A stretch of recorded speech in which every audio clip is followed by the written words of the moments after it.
क्या आपने कभी कपड़े धोए हैं? Have you ever wash clothes? Good morning.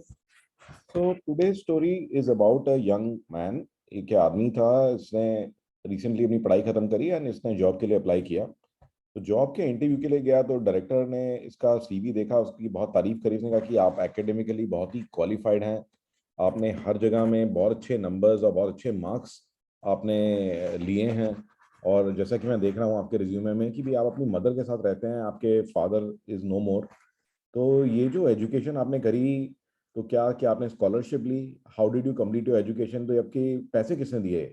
आपने अच्छे से अच्छे जगह से एजुकेशन लिया, तो क्या आप पार्ट टाइम काम करते थे? तो कैसे करते थे? तो उसने आदमी ने कहा कि नहीं सर, मैं तो कुछ काम नहीं करता था, मेरी मदर जो है वो जो है कपड़ा धोने का काम करती हैं। तो वो जो है वो she is a cloth washer. और उन्होंने मुझे कभी काम नहीं करने दिया। और मेरे को उन्होंने कहा कि नहीं, तुम पढ़ाई पे फोकस करो। और खुद वो काम में लगी रही और लोगों के कपड़े धोती थी। तो जो डायरेक्टर है उन्होंने कहा कि अच्छा एक बार तुम अपने हाथ दिखाओ। तो उनके हाथ देखे, जो कैंडिडेट था उसके हाथ देखे, तो उन्होंने देखा कि हाथ बिल्कुल साफ सुथरे हैं। कोई किसी तरह की उसके अंदर में कोई यूजेज के या कोई ऐसा कुछ भी नहीं पता लगता था कि इसने कभी हेल्प करी अपनी मदर की।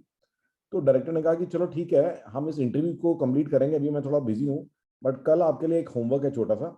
आप एक काम करेंगे छोटा सा कि भी कल ना जब आप वापस घर जाएंगे, तो एक बार जो है आप अपने ना मदर के हाथ देख करके उनको धो करके आना। ठीक है? तो लड़का सोचे पड़ गया कि ये कैसा अजीब सा होमवर्क दिया है इन्होंने मुझे। बट फिर भी उसने उनकी बात मानी और घर गया तो उसने अपने मदर को बोला कि मदर ऐसे ऐसे इंटरव्यू हुआ है और मेरे को डायरेक्टर ने कहा है कि भाई आप ना अपनी मदर के हाथ जरा देख करके आना और उनको अच्छे से धो करके साफ करके आना कल। तो मुझे दिखाइए, अपने हाथ दिखाइए।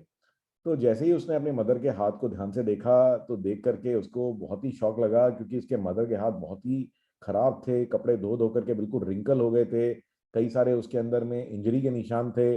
और ये देख करके वो रो पड़ा। और उसे तब रियलाइज हुआ कि जो भी उसने एजुकेशन करी और उसने अपना कॉलेज अटेंड किया, स्कूल अटेंड किया, उस सब की पीछे उसकी मदर की मेहनत थी। तो उसके मदर ने बहुत सैक्रिफाइस किया उसके लिए।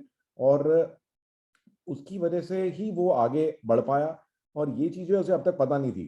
तो उसने नॉट ओनली अपने मदर के हाथ अच्छे प्यार से धोए, उसने इवन जो बचे हुए कपड़े थे वो भी धोए। राइट?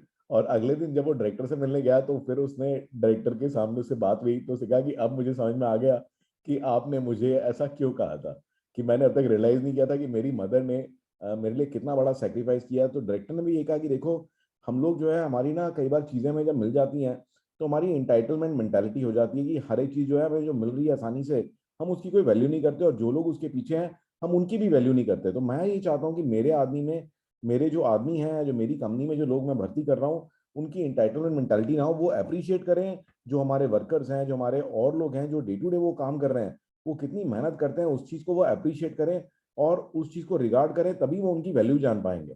तो हमें ऐसे आदमी नहीं चाहिए जो कि सिर्फ पैसे के पीछे भाग रहे हैं। तो ऐसे आदमी चाहिए जो कि औरों की वैल्यू को भी समझते हैं, उनको रिस्पेक्ट भी करते हैं और उनकी केयर भी करते हैं। तो फिर बाद में उसको उन्होंने जॉब दिया, और वो आदमी आगे चल के one of the most successful CEOs बना उस कंपनी का। राइट? तो ये जो स्टोरी है, इसका मतलब यही है कि भी इसका मोटो भी यही है आपको बताने का, कि भी आपके आसपास जो लोग हैं जो बहुत सारी चीजें आपके लिए सेक्रीफाइस कर रहे हैं, तो हमें हर एक चीज के लिए ये नहीं सोचना चाहिए कि ये तो हमारी है ही है, कि भी हमें इस तरह का घर, इस तरह की गाड़ी, इस तरह की चीजें ये मिलनी ही मिलनी चाहिए। ठीक है ना? इसके पीछे जो लोग हैं जिन्होंने मेहनत करी है, हमें उनको थैंक यू कहना चाहिए, उनका रिगार्ड करना चाहिए, उनको हेल्प करना चाहिए। ठीक है ना? तो हमें उनका भी बर्डन जो है लाइट करना चाहिए और उनकी लाइफ को भी आसान बनाना चाहिए। तो in the words of Alfred North Whitehead, no one who achieve success does so without the help of others. The wise and confident people acknowledge this help with gratitude. तो कोई भी आदमी जो है अकेले सक्सेस हासिल कभी नहीं करता है।